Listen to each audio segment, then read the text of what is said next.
Eu não havia combinado nada com Silvinha, né? Mas Deus usa, Deus sabe. Ela falou que a gente deve ser fiel ao Senhor, seja fiel. O que não aconteceu com o povo de Israel.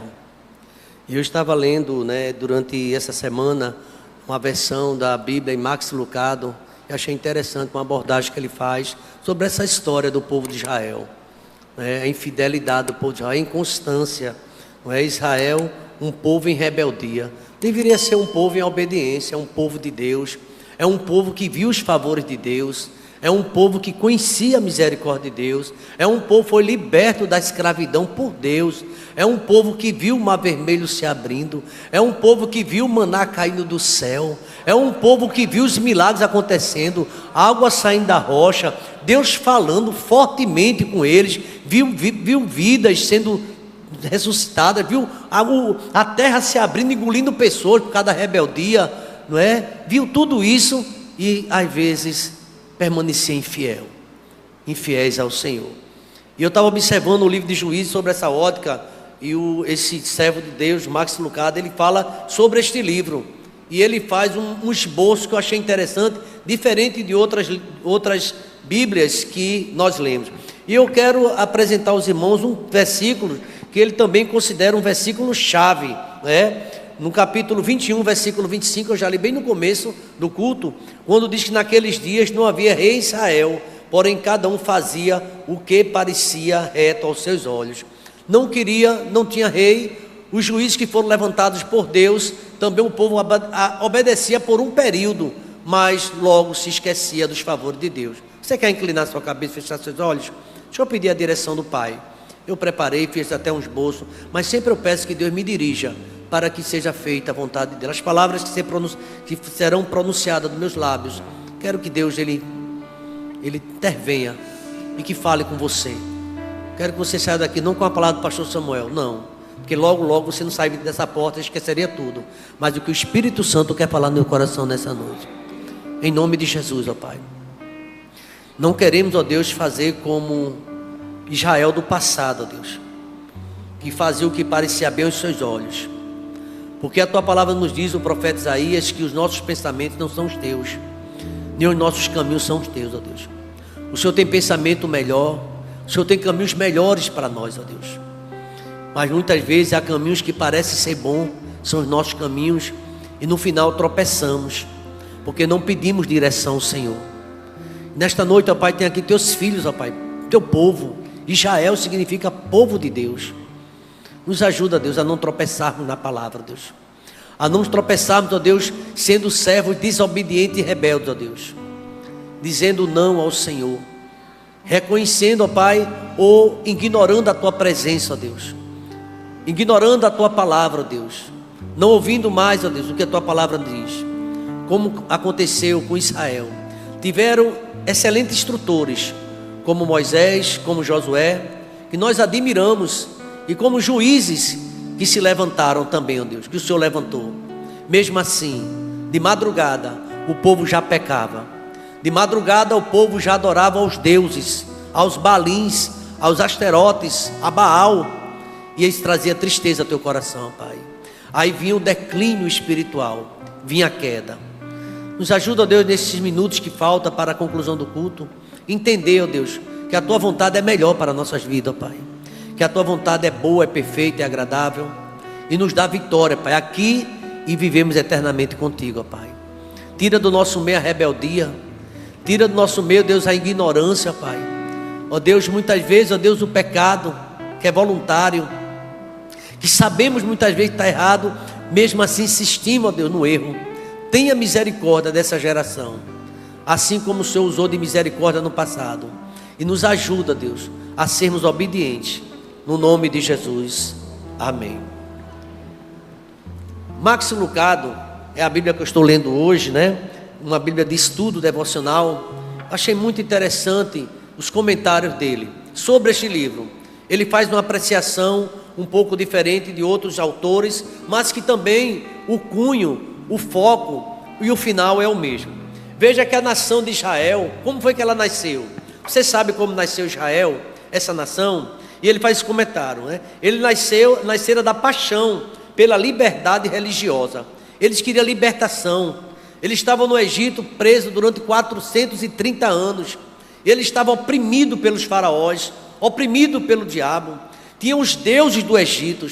Nós sabemos que quando Deus levantou Moisés, quantas pragas, e todas aquelas pragas se referia aos deuses que ali os egípcios adoravam.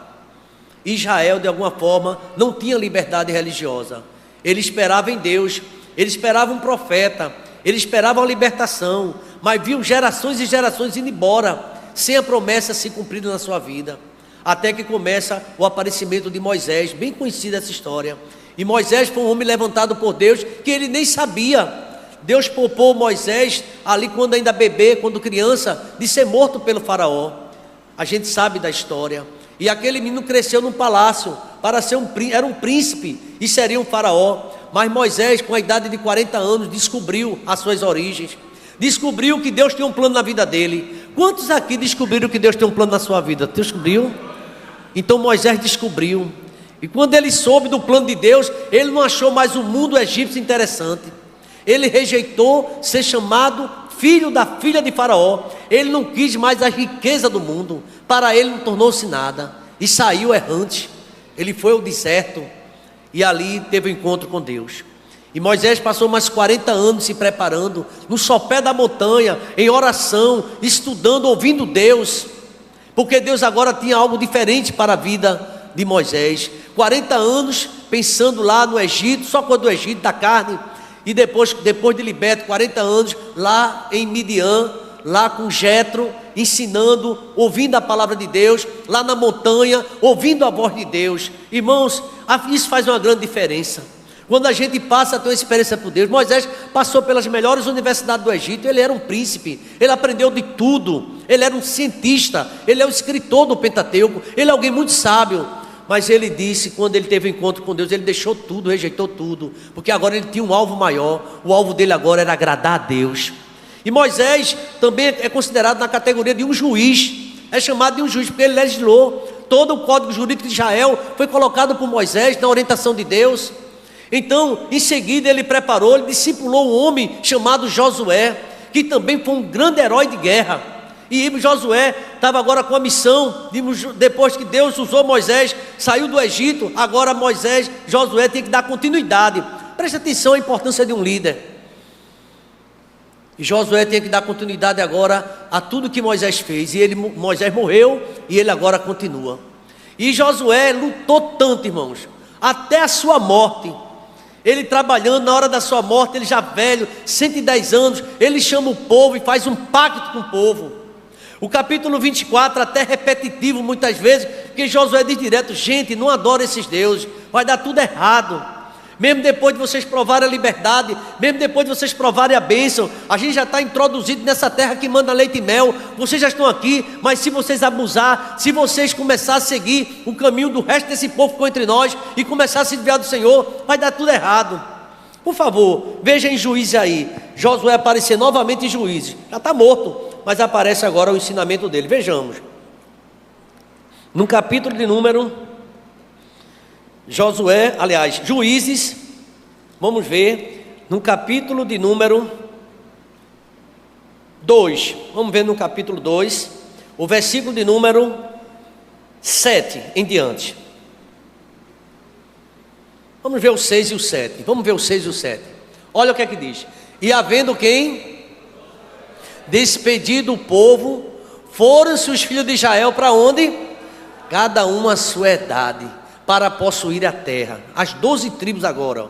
Josué já estava com a idade avançada. Veja o que aconteceu agora, versículo de número 7, né? Serviu o Senhor, serviu o povo ao Senhor, todos os dias de quem?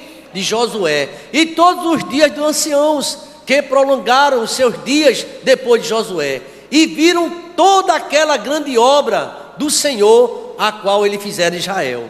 Veja que o povo perseverou por conta do ensinamento e da vida daquele líder, do homem que orava, o sol parava, o homem que guerreou as guerras do Senhor.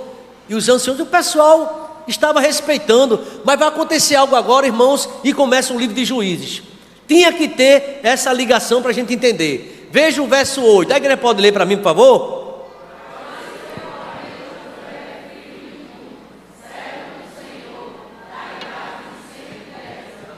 Veja que Josué aparece novamente. O que fizeram? E sepultaram.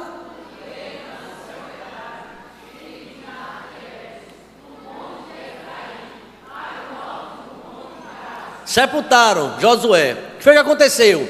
E foi também toda aquela a seus pais. E outra geração após eles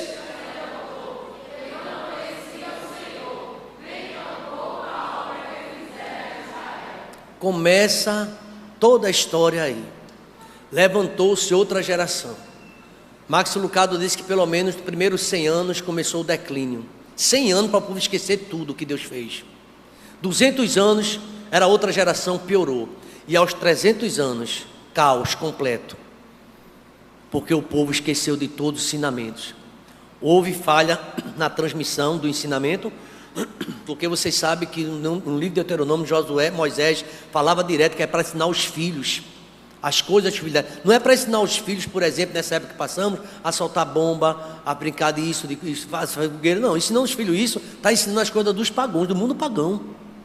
O filho de Deus poderia ensinar as coisas, a palavra de Deus a seus filhos. E o povo de Israel, com infidelidade, serviu ao Senhor. Veja aqui o livro de Juízes, agora mostrando Josué, tudo que Josué ensinou. O livro de Juízes narra esse período tenebroso. Aqui Máximo Lucado fala que era tenebroso a história de Israel nesse tempo, após a morte de Josué, por conta do pecado que invadiu aquele povo, aquela nação. E diz mais, a morte espiritual da nação. Irmãos, preste atenção, a morte espiritual da nação de Israel. O povo deixou o Senhor. O povo deixou os caminhos do Senhor. Deixaram. E não servia mais a Deus. Cada um fazia o que queria. E começou a vir o peso de Deus sobre a vida daquele povo. Passaram-se 300 anos, quando cada um fazia o que parecia reto aos seus olhos.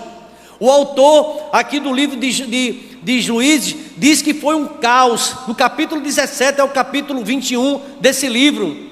Até que Deus levanta o profeta Samuel, que era também um juiz. E Samuel, ele ungiu os primeiros 2 reis de Israel, porque o povo estava pedindo rei, e Samuel se entristeceu, porque Samuel foi um juiz que andava com Deus. Ele, apesar de não ter um bom exemplo ali dos filhos de Eli, mas ele era fiel, era uma criança que cresceu no ensinamento do Senhor. Embora a Bíblia diz que os filhos de Samuel não fizeram o mesmo que ele. Irmãos, a história é antiga. Muitas vezes os filhos não querem saber mais do que os pais ensinaram. Porque eu creio, não sei se foi a vida, alguns críticos falam de Samuel dentro do templo, e muitas vezes não deu a atenção que a família precisava, nem trouxe a família para a oração, porque a mãe de Samuel, o pai, Ana e Eucana, dia por dia visitava seu filho, levava estola sacerdotal, ensinava a ele a palavra de Deus, e Samuel foi um grande juiz, um grande servo do Senhor. Mas teve um momento que Samuel percebeu que o povo não queria obedecer mais a Deus, e ele chegou para Deus triste, né? Inclusive ele foi o que ungiu o primeiro rei, que foi teimoso, foi desobediente, foi idólatra. Quem é o primeiro rei, os irmãos lembram? Saul. E ele ungiu, ficou triste e desgostoso. Samuel tinha pena de Saul, queria o bem, o sucesso espiritual daquele rei, mas ele não obedecia a Deus. E de madrugada Deus levantou Samuel como juiz. Vai na casa dele, aquele que tu levantaste, que tu escolheste, e diz para ele que eu estou tirando o reinado dele, porque ele só quer me desobedecer. O Deus que dá é o Deus que toma, quando a gente desobedece a ele. E Samuel disse a Deus: Deus, o povo não quer mais me obedecer.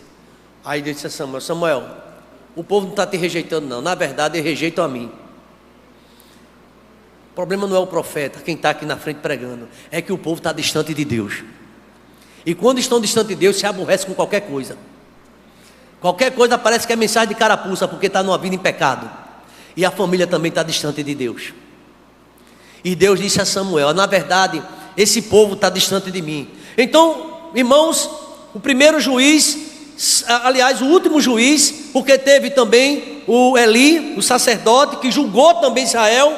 Aí vem 300 anos, desapareceu aquela geração de Josué, lá em Jericó, e que atravessaram o Jordão, que lutaram, que venceram.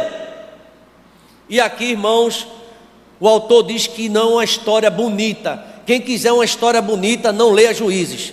Você vai ficar assustado com o que você está lendo. Hoje eu percebi o nosso irmão Alexandro, ele trazendo uma palavra aqui à tarde, sobre no tempo dos juízes. E a história não é boa. A história fala de caos espiritual, de vidas feridas e caídas, de homens desobedientes a Deus, de homens envolvidos com os cananeus, com os costumes cananitas, envolvidos com as mulheres. Vai ver um Sansão em pecado. Um Dalila, outro juiz que também se inflamou. Vai ver o povo se misturando o tempo todo. Uma nova geração de israelita, negligente, distante de Deus. O seu relacionamento com Deus foi quebrado. Eles viraram as costas para Deus. E eu digo aos irmãos, ai de mim, ai de você, se a gente começar a deixar Deus. O homem pecando contra o homem, Deus é árbitro. Mas o homem pecando contra Deus, eu quero ver quem vai nos livrar. Se o homem distanciou-se de Deus, não obedece mais ao Senhor, não são fiéis a Ele, certamente a queda virá. Esse é um sermão que no próxima quarta-feira eu continuo. A gente está aqui só uma introdução. Os irmãos perceberam como é difícil conviver com a herança de rebeldes, pessoas desobedientes. Vai ver erro em tudo, em todo mundo, menos erro na sua casa. Consegue enxergar, tem uma visão elástica de ver erro em todo mundo, mas não percebe como anda a sua filha e o seu filho dentro da igreja, a sua parentela.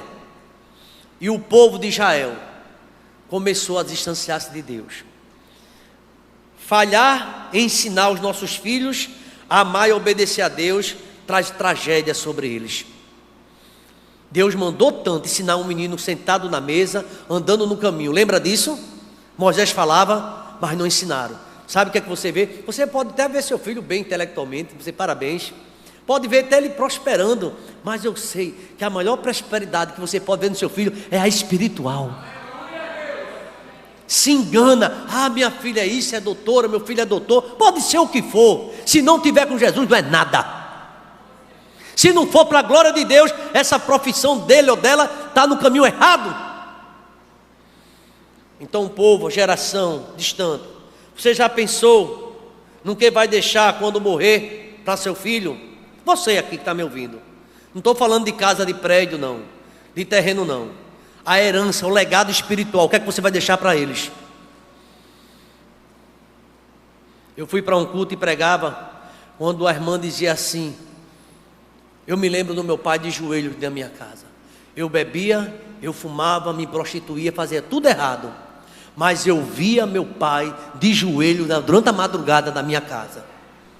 E ela deu um testemunho que estava de volta. Alguém lembra dessa mensagem, dessa irmã? O pessoal evangelista lembra, sabe o que eu estou dizendo. Ao vivo nós escutamos esse testemunho. A minha vida era uma desgraça, mas eu sabia que meu pai deixou uma herança. Era um homem que tinha compromisso com Deus, era um homem que andava dentro da casa do Senhor, era um homem que trabalhava para Deus. Eu tenho forte lembrança do meu pai, o diácono Abisaí. Eu tenho forte lembrança do meu pai, trabalhando aqui dentro dessa igreja, trabalhando de dia e trabalhando de noite. Um exemplo para mim. Eu tenho forte lembrança também do meu avô, construindo igreja e fazendo trabalho no campo missionário. E eu espero passar para meus filhos esse desejo de servir ao Senhor, de orar, de pregar a palavra, de viver com Deus. Agora a grande pergunta, qual é o legado que você tem deixado para sua casa? Você que é pai, o que é que você ensina dentro da sua casa?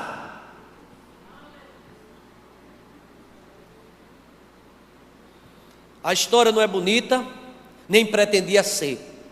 Deus queria mostrar o que acontece com quem vive num pecado. Sua intenção era ser uma advertência. Deus queria advertir a geração futura o que é distanciar-se de Deus, o que é você querer ser tudo nessa terra, mas não andar com Deus. Você está mal, você está no caminho de morte, de destruição. Ensina a tua filha, o teu filho, que sem Deus não é nada. Israel tinha que fazer isso e falhou, irmão, na transmissão do aviso aos filhos. E parece que hoje a história está se repetindo. Muitos pais e mães que estão negligenciando. Uma advertência do que acontece quando Deus é ignorado. Sabe o que é? É a morte, é a destruição. Já já você vai ver. E talvez Deus até te guarde para tu não ver a desgraça que vai acontecer quando alguém deixa Deus. É uma advertência quando Deus é ignorado e as paixões são adotadas. É uma advertência quando Deus é ignorado e a gente tem muitas vezes abraçado nossas próprias ideologias e o mundo. É uma severa advertência. É um resumo escrito provavelmente por esse profeta que viu a desobediência dos filhos de Eli e viu o final dele, e viu uma profecia que entiniu os ouvidos dele, que nunca mais na família de Eli ninguém ficaria com cabelo branco. Nunca mais vai envelhecer ninguém na tua casa, porque teus filhos são rebeldes, tu faz vista grossa. Tem pai e mãe fazendo vista grossa. Diga a verdade, diga que não vai bem, não faça vista grossa, porque não vai ficar um cabelo branco dessa família. A mensagem de advertência: ah, meu filho é crente, onde é que está essa bênção? Onde é que ele está, por onde é que anda? Tem tempo para tudo, é? Ah, ele é doutorzão, é? O doutor está na aula aprendendo escola dominical? Ou não?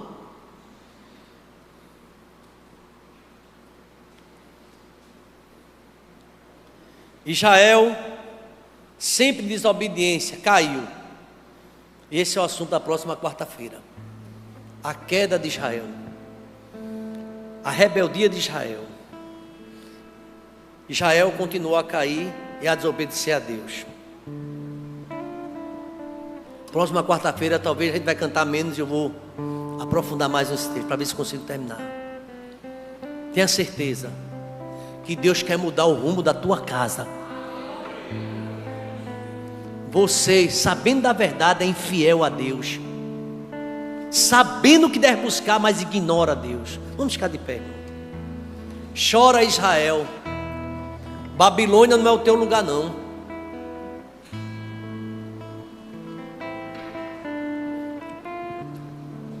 As tuas conquistas que você tem, você atribui a Deus? Amém? Você honra a Deus com isso? Ou você ignora quem dá força para tu trabalhar é Deus? Ou você ignora quem bota o pão na tua mesa é a graça de Deus? Pai querido, muito obrigado, Deus, por esta noite, pelos testemunhos, pela tua palavra, por tudo que ouvimos aqui, ó Deus. Tem misericórdia, Deus, porque eu lendo o livro de Juízes notifiquei pelo menos 9 vezes o povo fazendo coisa errada aos teus olhos, e o Senhor dando oportunidade, e o Senhor apresentando ao povo que deveria melhorar. Mas às vezes, ó Deus, era o pai dentro de casa que era um sacerdote frouxo, que era um sacerdote em pecado, e que não tinha voz nem tinha vida para ensinar aos filhos, porque andava distante de ti. Ó Deus, e na geração de hoje, ó Pai, o que é que está acontecendo, ó Deus? Tem misericórdia da tua igreja, ó Deus, e dos púlpitos que já não prega mais a palavra nem fala sobre pecado.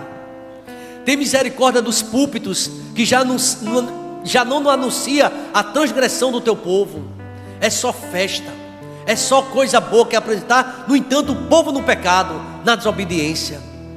Ah Deus, um dia nós prestaremos conta ao Senhor. Tenha misericórdia de nós, ó Deus. Quero te agradecer pelas oportunidades, pela tua misericórdia. E Senhor, querendo, ó Pai, nós continuaremos essa mensagem, se o Senhor permitir, na próxima quarta-feira, se o Senhor desejar, ó Pai, segundo a tua vontade. Leva-nos em paz para nossos lares. E ó Deus, quem sabe, ó Deus, nesta noite alguém vai despertar para ler o livro de Juízes a partir de hoje, e vai ler esse livro e vai ver quantas vezes Israel desobedeceu e o Senhor dando oportunidade. E o caos espiritual. Leva-nos em paz, ó Deus, e ajuda-nos a dar atenção ao Senhor, e que a graça do Senhor Jesus, o amor de Deus, o nosso eterno Pai, a comunhão e as doces consolações do teu Espírito esteja sobre esta igreja, sobre todo Israel, espalhado na face da terra, desde agora e para sempre. Vamos dizer amém, irmãos? Amém. Deus abençoe a todos.